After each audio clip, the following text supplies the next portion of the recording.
Perkenalkan, kami dari kelompok 5 kelas MDK 1A STPNHI Bandung akan mempresentasikan bagaimana Pancasila menjadi sistem etika.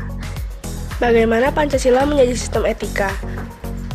Pancasila sebagai sistem etika di samping merupakan way of life bangsa Indonesia, juga merupakan struktur pemikiran yang disusun untuk memberikan tuntunan atau panduan kepada setiap warga negara Indonesia dalam bersikap dan bertingkah laku. Pancasila sebagai sistem etika dimaksudkan untuk mengembangkan dimensi moralitas dalam diri setiap individu sehingga memiliki kemampuan menampilkan sikap spiritualitas dalam kehidupan bermasyarakat, berbangsa, dan bernegara. Yang pertama ada konsep Pancasila sebagai sistem etika. Pengertian etika. Etika selalu terkait dengan masalah nilai sehingga perbincangan tentang etika pada umumnya membicarakan tentang masalah nilai, baik atau buruk. Istilah nilai mengandung penggunaan yang kompleks dan bervariasi.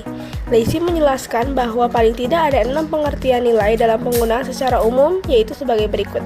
Yang pertama, sesuatu yang fundamental yang dicari orang sepanjang hidupnya. Yang kedua, suatu kualitas atau tindakan yang berharga, kebaikan, makna, atau pemenuhan karakter untuk kehidupan seseorang. Yang ketiga, suatu kualitas atau tindakan sebagian membentuk identitas seseorang sebagai pengevaluasian diri, penginterpretasian diri, dan pembentukan diri. Yang keempat, suatu kriteria fundamental bagi seseorang untuk memilih sesuatu yang baik di antara berbagai kemungkinan tindakan. Yang kelima, suatu standar yang fundamental yang dipegang oleh seseorang ketika bertingkah laku bagi dirinya dan orang lain. Yang terakhir, suatu optik nilai atau suatu hubungan yang tepat dengan sesuatu yang sekaligus membentuk hidup yang berharga dengan identitas kepribadian seseorang. Objek nilai mencakup karya seni, teori ilmiah, teknologi, dan objek yang disucikan, budaya, tradisi, lembaga, orang lain, dan alam itu sendiri. Leisi 1999-23. Berikut merupakan contoh etika. Gambar pertama menunjukkan contoh etika sebelum berangkat sekolah, dan gambar kedua menunjukkan contoh etika saat ujian. Aliran-aliran etika. Ada beberapa aliran etika yang dikenal dalam bidang filsafat, meliputi etika keutamaan, teleologis, dan deontologis. Yang pertama, etika keutamaan atau etika kebajikan adalah teori yang mempelajari keutamaan atau virtu, artinya mempelajari tentang perbuatan manusia itu baik atau buruk. Beberapa watak yang terkandung dalam nilai keutamaan adalah baik hati, ksatria, belas kasih, terus terang, bersahabat, murah hati, bernalar, percaya diri, penguasaan diri, sadar, suka bekerja sama, berani, santun, jujur, terampil, adil, setia, ugahari atau bersahaja, disiplin, mandiri, bijaksana, peduli dan toleran. Mudofir 2009, 216 sampai 219. Yang kedua ada etika teleologis, adalah teori yang menyatakan bahwa hasil dari tindakan moral menentukan nilai tindakan atau kebenaran tindakan dan dilawankan dengan kewajiban. Seseorang yang mungkin berniat sangat baik atau mengikuti asas moral tertinggi, akan tetapi hasil tindakan moral itu berbahaya atau jelek, maka tindakan tersebut dinilai secara moral sebagai tindakan yang tidak etis. Etika teologis ini juga menganggap bahwa di dalamnya kebenaran dan kesalahan suatu tindakan dinilai berdasarkan tujuan akhir yang diinginkan. Mudofir 2009-214. Aliran-aliran etika teleologis meliputi eudaimonisme, hedonisme, dan utilitarianisme. Aliran yang terakhir ada etika deontologis, adalah teori etis yang bersangkutan dengan kewajiban moral sebagai hal yang benar dan bukannya membicarakan tujuan atau akibat. Kewajiban moral mengandung kemestian untuk melakukan tindakan. Pertimbangan tentang kewajiban moral lebih diutamakan daripada pertimbangan tentang nilai moral. Konsep-konsep nilai moral yang baik dapat didefinisikan berdasarkan pada kewajiban moral atau kelayakan rasional yang tidak dapat diturunkan dalam arti tidak dapat dianalisis. Mudofir 2009-141. Berikut ada aliran etika dan karakteristiknya. Aliran etika keutamaan dengan orientasi keutamaan atau kebajikan, dengan watak nilai, disiplin, kejujuran, belas kasih, murah hati, dan seterusnya. Dengan keterangan moralitas yang didasarkan pada agama, kebanyakan menganut etika keutamaan. Aliran teleologis dengan orientasi konsekuensi atau akibat, dengan watak nilai, kebenaran, dan kesalahan didasarkan pada tujuan akhir. Dengan keterangan, aliran etika yang berorientasi pada konsekuensi atau hasil seperti eudaimonisme, hedonisme, dan utilitarianisme. Aliran deontologis, dengan orientasi kewajiban atau keharusan, dengan watak nilai, kelayakan, kepatuhan, dan kepantasan. Dengan keterangan, pandangan etika yang mementingkan kewajiban seperti halnya pemikiran Immanuel Kant yang terkenal dengan sikap imperatif kategoris pembuatan baik dilakukan tanpa pamrih. Etika Pancasila. Etika Pancasila adalah cabang filsafat yang dijabarkan dari sila-sila Pancasila untuk mengatur perilaku kehidupan bermasyarakat, berbangsa, dan bernegara di Indonesia. Sila ketuhanan mengandung dimensi moral berupa nilai spiritualitas yang mendekatkan diri manusia kepada Sang Pencipta, ketaatan kepada nilai agama yang dianutnya. Sila kemanusiaan mengandung dimensi humanus, artinya menjadikan manusia lebih manusiawi, yaitu upaya meningkatkan kualitas kemanusiaan dalam pergaulan antar sesama. Sila persatuan mengandung dimensi nilai solidaritas, rasa kebersamaan atau mitein, cinta tanah air. Sila kerakyatan mengandung dimensi nilai berupa sikap menghargai orang lain, mau mendengarkan pendapat orang lain, dan tidak memaksakan kehendak kepada orang lain. Sila keadilan mengandung dimensi nilai mau peduli atas nasib orang lain, kesediaan membantu kesulitan orang lain. Urgensi Pancasila sebagai sistem etika. Pertama, banyaknya kasus korupsi yang melanda negara Indonesia sehingga dapat melemahkan sendi-sendi kehidupan berbangsa dan bernegara. Kedua, masih terjadinya aksi terorisme yang mengatasnamakan agama sehingga dapat merusak semangat toleransi dalam kehidupan antar umat beragama dan meluluhlantahkan semangat persatuan atau mengancam disintegrasi bangsa. Ketiga, masih terjadinya pelanggaran hak asasi manusia atau HAM dalam kehidupan bernegara. Keempat, kesenjangan antara kelompok masyarakat kaya dan miskin masih menandai kehidupan masyarakat Indonesia. Kelima, ketidakadilan hukum yang masih mewarnai proses peradilan di Indonesia. Dan keenam, banyaknya orang kaya yang tidak bersedia membayar pajak dengan benar, seperti kasus penggelapan pajak oleh perusahaan, kasus Panama Papers yang menghindari atau mengurangi pembayaran pajak. Etika Pancasila diperlukan dalam kehidupan bermasyarakat, berbangsa, dan bernegara, sebab berisikan tuntunan nilai-nilai moral yang hidup. Namun, diperlukan kajian kritis rasional terhadap nilai-nilai moral yang hidup tersebut, agar tidak terjebak ke dalam pandangan yang bersifat mitos. Bisa dilihat dengan contoh gambar berikut. Masyarakat yang menerima sesuatu dalam konteks politik sehingga dapat dikategorikan sebagai bentuk suap. Menanya alasan diperlukannya Pancasila sebagai sistem etika. Beberapa alasan mengapa Pancasila sebagai sistem etika itu diperlukan dalam penyelenggaraan kehidupan bernegara di Indonesia, meliputi hal-hal sebagai berikut. Pertama, dekadensi moral yang melanda kehidupan masyarakat, terutama generasi muda sehingga membahayakan kelangsungan hidup bernegara. Contoh-contoh dekadensi moral antara lain, penyalahgunaan narkoba, kebebasan tanpa batas, rendahnya rasa hormat kepada orang tua, menipisnya rasa kejujuran, dan tawuran di kalangan para pelajar. Kedua, korupsi akan bersih maharajalela karena penyelenggaraan negara tidak memiliki rambu-rambu normatif dalam menjalankan tugasnya. Ketiga, kurangnya rasa perlu berkontribusi dalam pembangunan melalui pembayaran pajak. Keempat, pelanggaran hak-hak asasi manusia atau HAM dalam kehidupan bernegara di Indonesia ditandai dengan melemahnya penghargaan seseorang terhadap hak pihak lain. Sebagai contoh, penelantaran anak-anak yatim oleh pihak-pihak yang seharusnya melindungi, kekerasan dalam rumah tangga atau KDRT. Kelima, kerusakan lingkungan yang berdampak terhadap berbagai aspek kehidupan manusia, seperti kesehatan, kelancaran penerbangan, nasib generasi yang akan datang, global warming, perubahan cuaca, dan lain sebagainya. Selanjutnya, menggali sumber historis, sosiologis, politis tentang Pancasila sebagai sistem etika. Yang pertama, sumber historis. Pada zaman Orde Lama, Pancasila sebagai sistem etika masih berbentuk sebagai philosophic groundslide atau Weltanschauung.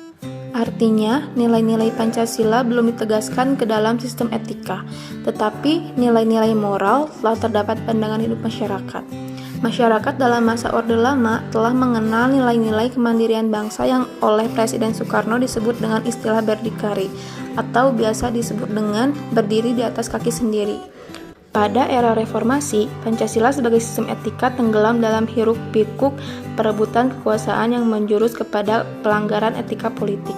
Salah satu bentuk pelanggaran etika politik adalah abuse of power, baik oleh penyelenggara negara di legislatif, eksekutif, maupun yudikatif. Penyalahgunaan kekuasaan atau kewenangan inilah yang menciptakan korupsi di berbagai kalangan penyelenggara negara. Yang kedua, sumber sosiologis. Sumber sosiologis Pancasila sebagai sistem etika dapat ditemukan dalam kehidupan masyarakat berbagai etnik di Indonesia. Misalnya, orang Minangkabau dalam bermusyawarah memiliki prinsip bulat air oleh pembuluh, bulat kata oleh mufakat. Masih banyak lagi mutiara kearifan lokal yang bertebaran di bumi Indonesia ini sehingga memerlukan penelitian yang mendalam. Yang ketiga, sumber politik. Sumber politis Pancasila sebagai sistem etika terdapat dalam norma-norma dasar atau Grundnorm sebagai sumber penyusunan berbagai peraturan perundang-undangan di Indonesia. Hans Kelsen mengatakan bahwa teori hukum itu suatu norma yang berbentuk piramida. Norma yang lebih rendah memperoleh kekuatannya dari suatu norma yang lebih tinggi. Semakin tinggi suatu norma akan semakin abstrak sifatnya dan sebaliknya. Semakin rendah kedudukannya akan semakin konkret norma tersebut. Pancasila sebagai sistem etika merupakan norma tertinggi atau Grundnorm yang sifatnya abstrak, sedangkan perundang-undangan merupakan norma yang ada di bawahnya bersikap konkret. Etika politik mengatur masalah perilaku politikus, berhubungan juga dengan praktik institusi sosial, hukum, komunitas, struktur-struktur sosial, politik, ekonomi. Etika politik memiliki 3 dimensi, yaitu tujuan, sarana, dan aksi politik itu sendiri. Selanjutnya, membangun argumen tentang dinamika dan tantangan Pancasila sebagai sistem etika. Yang pertama, argumen tentang dinamika Pancasila sebagai sistem etika. Beberapa argumen tentang dinamika Pancasila sebagai sistem etika dalam penyelenggaraan pemerintahan Indonesia dapat diuraikan sebagai berikut. Yang pertama, pada zaman Orde Lama, pemilu diselenggarakan dengan semangat demokrasi yang diikuti banyak partai politik, tetapi dimenangkan 4 partai politik, yaitu Partai Nasional Indonesia atau PNI, Partai Muslimin Indonesia atau PARMUSI, Partai Nahdlatul Ulama atau PNU, dan Partai Komunis Indonesia atau PKI. Yang kedua, pada zaman Orde Baru, sistem etika Pancasila diletakkan dalam bentuk penataran P4. Pada zaman Orde Baru itu pula muncul konsep manusia Indonesia seutuhnya sebagai cerminan manusia yang berperilaku dan berakhlak mulia sesuai dengan nilai-nilai Pancasila. Manusia Indonesia seutuhnya dalam pandangan Orde Baru artinya manusia sebagai makhluk ciptaan Tuhan Yang Maha Esa yang secara kodrati bersifat dualistik, yaitu makhluk rohani sekaligus makhluk jasmani dan makhluk individu sekaligus makhluk sosial. Yang ketiga, sistem etika Pancasila pada era reformasi tenggelam dalam euforia demokrasi. Namun, seiring dengan perjalanan waktu, disadari bahwa demokrasi tanpa dilandasi sistem etika politik akan menjurus pada penyalahgunaan kekuasaan, serta marsialisme atau menghalalkan segala cara untuk mencapai tujuan. Yang kedua, argumen tentang tantangan Pancasila sebagai sistem etika. Beberapa argumen tentang tantangan Pancasila sebagai sistem etika dalam penyelenggaraan pemerintahan Indonesia dapat diuraikan sebagai berikut. Yang pertama, tantangan terhadap sistem etika Pancasila pada zaman Orde Lama berupa sikap otoriter dalam pemerintahan sebagaimana yang tercermin dalam penyelenggaraan negara yang menerapkan sistem demokrasi terpimpin. Hal tersebut tidak sesuai dengan sistem etika Pancasila yang lebih menonjolkan semangat musyawarah untuk mufakat. Yang kedua, tantangan terhadap sistem etika Pancasila pada zaman Orde Baru terkait dengan masalah NKK, nepotisme, kolusi, dan korupsi, yang merugikan penyelenggaraan negara. Hal tersebut tidak sesuai dengan keadilan sosial karena nepotisme, kolusi, dan korupsi hanya menguntungkan segelintir orang atau kelompok tertentu. Yang ketiga, tantangan terhadap sistem etika Pancasila pada era reformasi berupa euforia kebebasan berpolitik sehingga mengabaikan norma-norma moral. Misalnya, munculnya anarkisme yang memaksakan kehendak dengan mengatasnamakan kebebasan berdemokrasi. Mendeskripsikan esensi dan urgensi Pancasila sebagai sistem etika. 1. Esensi Pancasila sebagai sistem etika. Hakikat Pancasila sebagai sistem etika terletak pada hal sebagai berikut. Pertama, hakikat sila ketuhanan terletak pada keyakinan bangsa Indonesia bahwa Tuhan sebagai penjamin prinsip-prinsip moral. Artinya, setiap perilaku warga negara harus didasarkan atas nilai-nilai moral yang bersumber pada norma agama. Kedua, hakikat sila kemanusiaan terletak pada actus humanus, yaitu tindakan manusia yang mengandung implikasi dan konsekuensi moral yang dibedakan dengan actus homini, yaitu tindakan manusia yang biasa. Ketiga, hakikat sila persatuan terletak pada kesediaan untuk hidup bersama sebagai warga bangsa yang mementingkan masalah bangsa di atas kepentingan individu atau kelompok. Keempat, hakikat sila kerakyatan terletak pada prinsip musyawarah untuk mufakat, artinya menghargai diri sendiri sama halnya dengan menghargai orang lain. Kelima, hakikat sila keadilan sosial bagi seluruh rakyat Indonesia merupakan perwujudan dari sistem etika yang tidak menekankan pada kewajiban semata deontologis atau menekankan pada tujuan belaka teleologis. 2. Urgensi Pancasila sebagai sistem etika. Hal-hal yang penting sangat urgen bagi pengembangan Pancasila sebagai sistem etika meliputi hal sebagai berikut. Pertama, meletakkan sila-sila Pancasila sebagai sistem etika berarti menempatkan Pancasila sebagai sumber moral dan inspirasi bagi penentu sikap, tindakan, dan keputusan yang diambil setiap warga negara. Kedua, Pancasila sebagai sistem etika memberi guidance bagi setiap warga negara sehingga memiliki orientasi yang jelas dalam tata pergaulan baik lokal, nasional, regional, maupun internasional. Ketiga, Pancasila sebagai sistem etika dapat menjadi dasar analisis bagi berbagai kebijakan yang dibuat oleh penyelenggara negara sehingga tidak keluar dari semangat negara kebangsaan yang berjiwa Pancasialis. Keempat, Pancasila sebagai sistem etika dapat menjadi filter untuk menyaring pluralitas nilai yang berkembang dalam kehidupan masyarakat sebagai dampak globalisasi yang memengaruhi pemikiran warga negara. Kesimpulan, Pancasila sebagai sistem etika adalah cabang filsafat yang dijabarkan dari sila-sila Pancasila untuk mengatur perilaku kehidupan bermasyarakat, berbangsa, dan bernegara di Indonesia. Oleh karena itu, di dalam etika Pancasila terkandung nilai-nilai ketuhanan, kemanusiaan, persatuan, kerakyatan, dan keadilan. Kelima, nilai tersebut membentuk perilaku manusia Indonesia dalam semua aspek kehidupannya. Pentingnya Pancasila sebagai sistem etika bagi bangsa Indonesia ialah menjadi rambu normatif untuk mengatur perilaku kehidupan bermasyarakat, berbangsa, dan bernegara di Indonesia. Dengan demikian, pelanggaran dalam kehidupan bernegara seperti korupsi atau penyalahgunaan kekuasaan dapat diminimalkan. Demikian presentasi dari kelompok kami. Mohon maaf apabila ada kekurangan dan salah kata. Atas perhatiannya kami ucapkan terima kasih.